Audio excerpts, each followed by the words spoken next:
কিভাবে নেতৃত্বহীন বিএনপির অন্ধকারের আলো হয়েছিলেন খালেদা জিয়া? জিয়াউর রহমান নিহত হওয়ার পর বিএনপির ভবিষ্যৎ যেন ঘন কুয়াশায় ঢেকে গেল। কেন্দ্রীয় কার্যালয়ের করিডোরে তখন একই প্রশ্ন, এবার দলকে কে সামনে এগিয়ে নেবে? নেতৃত্বহীন সেই মুহূর্তে অস্থিরতা ছড়িয়ে পড়ে। শুরু হয় দলীয় কোন্দল, মতবিরোধ ও ক্ষমতা টানাপোড়েন।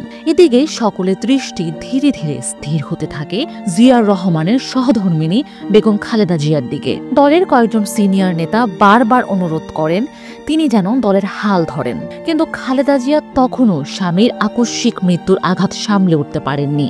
রাজনীতির প্রতি তার আগ্রহ এমনিতেই ছিল কম। সিনিয়র সাংবাদিক শফিক রেহমান তার সংগ্রামী নেত্রী খালেদা জিয়ার শীর্ষক লেখায় উল্লেখ করেছেন, জিয়াউর রহমান ক্ষমতায় থাকা সত্ত্বেও খালেদা ছিলেন লাজুক গৃহবধূ। দুই ছেলে তারেক রহমান ও আরাফাত রহমানকে নিয়ে সংসারে ছিল তার জীবনের কেন্দ্রবিন্দু। খালেদা জিয়ার পরিবারের পক্ষ থেকেও তার রাজনীতিতে আসা নিয়ে তেমন কোনো উৎসাহ ছিল না। আর জিয়াউর রহমানের হত্যাকাণ্ড তার মনে এমন গভীর ক্ষত তৈরি করেছিল যে তিনি মানসিকভাবে সে ধকল কাটিয়ে উঠতেই পারছিলেন না। বিবিসি বাংলাকে দেয়া এক সাক্ষাৎকারে তিনি বলেছিলেন, জিয়ার নির্মম হত্যাকাণ্ড তাকে ভাবিয়ে তুলেছিল। রাজনীতি হয়তো মানুষকে এমন শোচনীয় পরিণতির দিকেই ঠেলে দেয়। তবু সবাই থেমে থাকেনি।